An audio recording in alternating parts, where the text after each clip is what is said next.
Benvenuto su Heavy Metal Heaven. Oggi parliamo di un EP che è un ossimoro in tutti i sensi.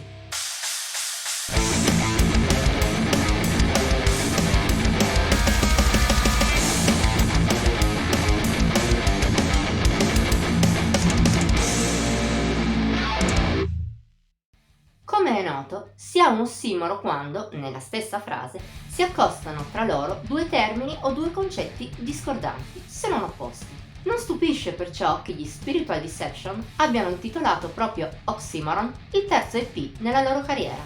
La musica al suo interno, in effetti, vive di contrasti, sia dal punto di vista stilistico che sul livello qualitativo.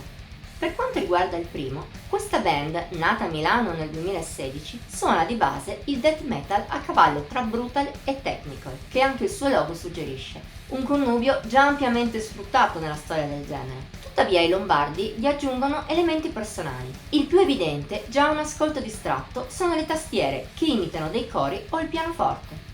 Spesso accompagnano il grunt di Mirko Frontini, ma li si può trovare anche in solitaria. In entrambi i casi sono di norma un'aggiunta valida per la musica degli Spiritual Deception in fatto di oscurità e alienazione. Il piatto forte di Oxymoron è però un senso di musicalità raro all'interno del genere dei milanesi. Non che la band tenda verso il melodeath, anzi, tuttavia le sue composizioni molto spesso contano su un ottimo gusto nelle varie scelte compositive, anche nei momenti più intricati, ben supportati tra l'altro da una preparazione tecnica del tutto all'altezza.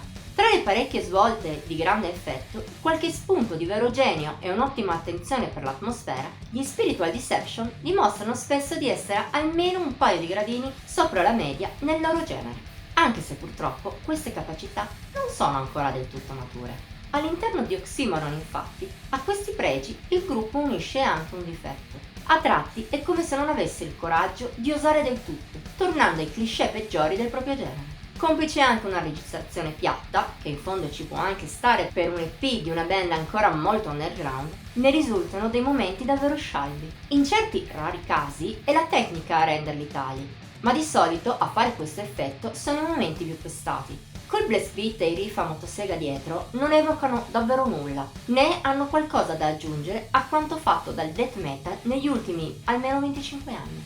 Lo si può ben sentire in Hidden in Consciousness. Apre il disco in maniera davvero anonima e a parte qualche raro frangente non ha nulla da dire.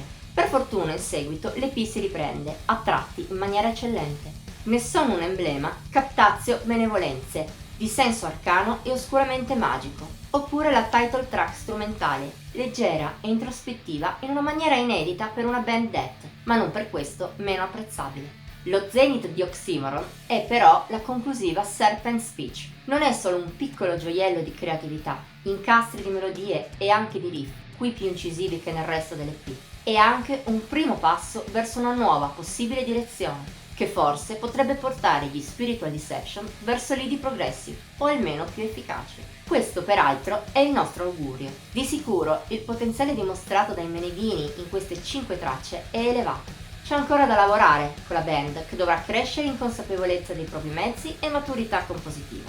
Per fortuna però la strada è già tracciata a livello di personalità e di idee espresse. Per quanto ci riguarda siamo curiosi di scoprire dove questo sentiero potrà condurre. Voto di Heavy Metal Heaven 67 su un massimo di 80 per gli EP. Bene, anche per oggi è tutto. Se ti è piaciuto questo video, metti il like, condividilo e commenta. Puoi anche iscriverti al canale e cliccare la campanellina per rimanere sempre aggiornato sui nostri nuovi video.